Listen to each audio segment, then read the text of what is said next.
Hi, this is Dina for Splitcoaststampers. In this tutorial, I'll show you how to turn recyclable items into this cute little trinket box.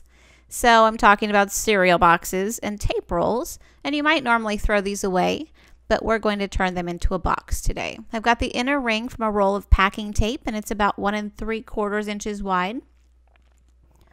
And then I've die cut some circles from cereal boxes. And I have 3 sizes here. My tape roll is just about 3 inches across, so these first ones are just about 3 1/4 inches, and they'll make up the base of my box. The largest circles are 3 1/2 inches, and they will be the lid of my box.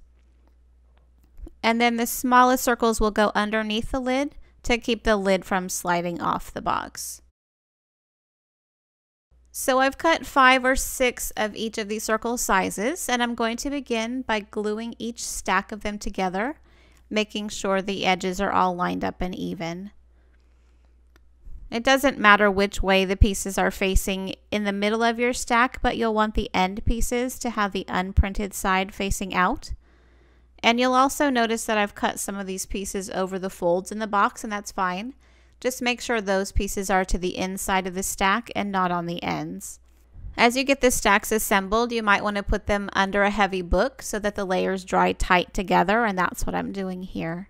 So there is one stack done, and I'm going to go ahead and do the same with the other 2 circle sizes. So all my layers are ready, and I'm going to create my lid by gluing my smallest circle stack in the center of the largest stack.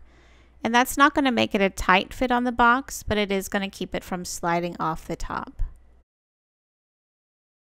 For the next steps, we're going to coat all the pieces of the box with Gesso. And this is the brand I'm using, but other brands are fine too. Or if you don't have Gesso, you can use spray paint or acrylic paint.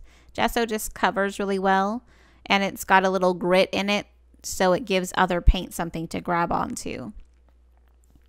Chipboard is a little bit absorbent, so it usually will take at least 2 coats of gesso to cover up the pieces, especially on the printed sides. So I won't bore you with the full length of this step. Just make sure that all your surfaces are covered up with something. And you can use a heat tool to speed the drying up. Just be careful of heating too closely, because that can cause your gesso or your paint to bubble up. On the tape roll, make sure to paint the inside and the outside. And actually, if you'd rather skip these painting steps and just cover all your pieces of chipboard with patterned paper instead, that is another option at this point. And it would be really easy to die cut the circle pieces. Your tape roll might be a different size than mine, but mine here is about 10 inches around. And it would be easy to line the inside and the outside with strips of paper. It's really up to you and what finished look you're going for. The same on the top of the box. You can decorate your box however you'd like, or not at all. I've got a little wooden spool for a handle, and then I cut a bunch of layering poinsettias out of a cereal box. So if you're using more chipboard to decorate the top, you'll need to prepare that with gesso as well. You can use other objects on the top, or silk flowers, or something for the holidays, whatever you want. I want to add a textured pattern to my box. So before I go ahead and paint it, I'm going to do some heat embossing on the sides. I'm just going to work with half the ring at a time, so I have an area to hold on to. So I'm masking off the tape roll at the center and using my mat here to line that up.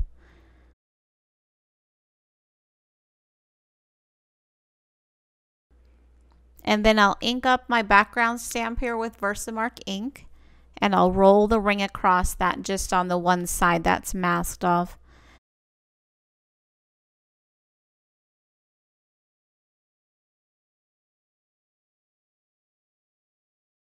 I'm going to use white embossing powder here, but you can use clear powder as well.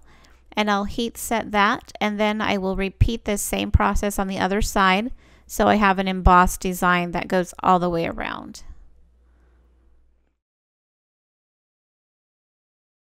And while I have my supplies out here, I'm going to go ahead and emboss that same design on the top of the lid as well. My next step is painting, and I'm going to start with the lid. I'm going to give this piece a couple of layers of craft acrylic paint, And you can see that embossed pattern showing through just a little bit. To really make that pop, I'm going to let the paint dry completely. And then I'll take an emery board and just very lightly sand off that top layer of paint to let the embossed pattern show through. And you can use sandpaper for this as well if you have some that has a really fine grit. So I'm going to follow that same process on the tape roll for the outside of my box. And then I'll paint the base of the box in the same color.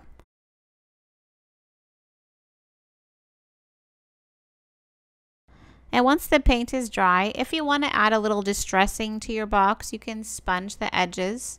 I'm using VersaFine ink here, which will dry permanently over acrylic paint with a little heat set.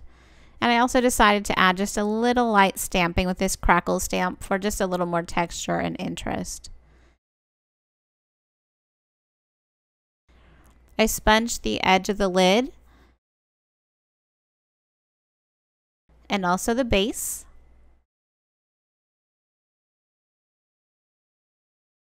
And now I'm ready to assemble the box. And I'm just running a line of glue around the edge of the tape roll and centering it onto the base piece. And then I'll set a book over that to press it down while it dries.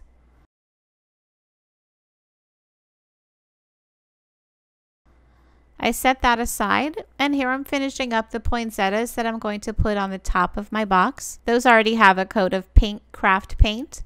And then I added some dry brush details with a lighter peachy paint and a pearl paint. And this is how I put those together. Just a little hot glue to hold the layers together, and then I shaped them a little bit while the glue was still warm.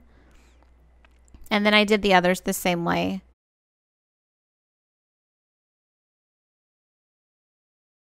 To put my lid together, I've marked the center, and I'll glue my handle on first.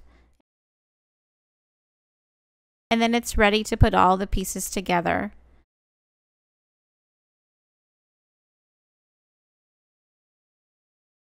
Here's the box all finished up. I added a few more embellishments off camera, and it's ready to fill. So hopefully you've got an empty tape roll you can try this with. It is a really fun way to recycle with a pretty and useful result. Thank you so much for watching.